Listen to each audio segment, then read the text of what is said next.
we have to upscale our image, but and we're going to use an AI tool for that as well. But let me just show you what happens if you don't. So if we go on the left side, and I'll show you how this whole thing works. If I go to Files, choose File, we're going to choose one from my device. So let's go with this one. This was AI generated. I think it's going to be significantly smaller than we need. And if I click on plus, yeah, it's actually not significant. It's very slightly less than what we want. If I make it smaller, you'll see at some size, this turns green. This is a little icon you want to look at up there. So this is essentially the resolution. So Gelato is able to print at a much better resolution than like 150 DPI, which is why they're saying if you use something like that, your image is not going to look as good as it actually can to match Gelato's capabilities. So to fix that, what we're going to do is go to a new tab, and I'll have this linked down below. There's no payment for this, totally free to use, free sign up. I think you have to sign in like with Google or whatever. But this is Adobe Firefly, and it's a great editor that can upscale and can remove backgrounds. Two things that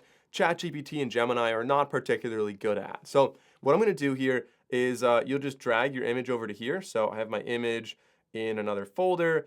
I could just say, so I already did this with another image, but let's just say this one right here. I'm going to click and drag this over.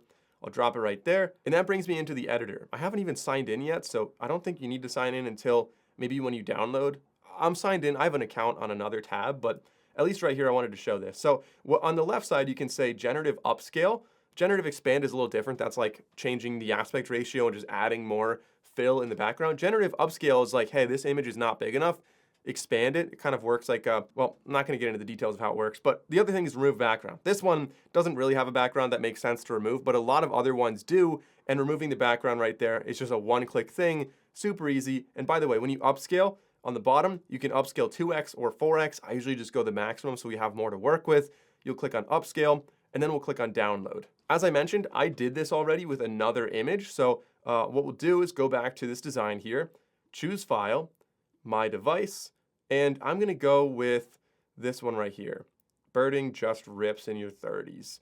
This is the one that I upscaled. I removed the background, and when I add it, yeah, 341 DPI, and that's at full size right there. That's perfect. What we can do is expand this a little bit, and you can see the dotted line right here indicates the actual printable area on your product. But I want to fill this up as much as I can without cutting anything out. And I think that looks pretty good there. We can also choose for this product, if we click on product on the left side, the different, well, printing styles. Embroidery doesn't make sense for this one, printing does. We can do direct to garment or direct to film. So that's a slightly different printing style. Direct to garment, the ink is going directly on the garment as it might make sense. Direct to film is printing on film and then they heat press it onto the fabric. So this one is going to give you some pretty nice vibrant colors, but you're gonna feel it a little bit more, whereas direct to garment might be more comfortable, but you might not have the same details you could get on DTF. So you could order both. Like I said, because you went through that link, you get 30% off the sample order. You could order one of each and see how they actually look, but I'm gonna go DTG for this one. We can choose the colors, and you can have multiple colors as well. So this is print on demand. The beauty of it is we can have as many variations as we want. There's no inventory. We don't need to have a warehouse full of stuff that we order, so we don't have a big upfront cost.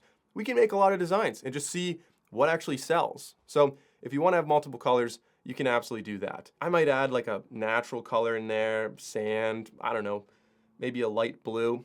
I don't know if any of those really make the most sense. I think white looks the best on this one.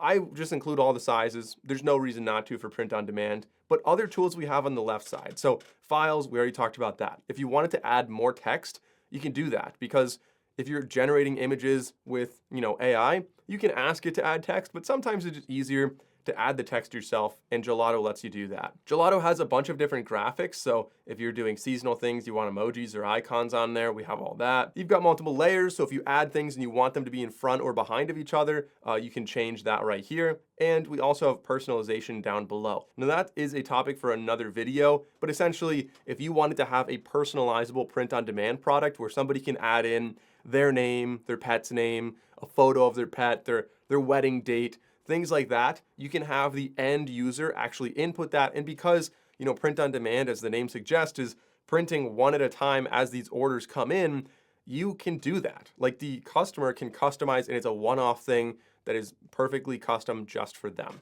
Now, I'm not gonna do that in this video right now. I think this image looks fine. This is a very basic design.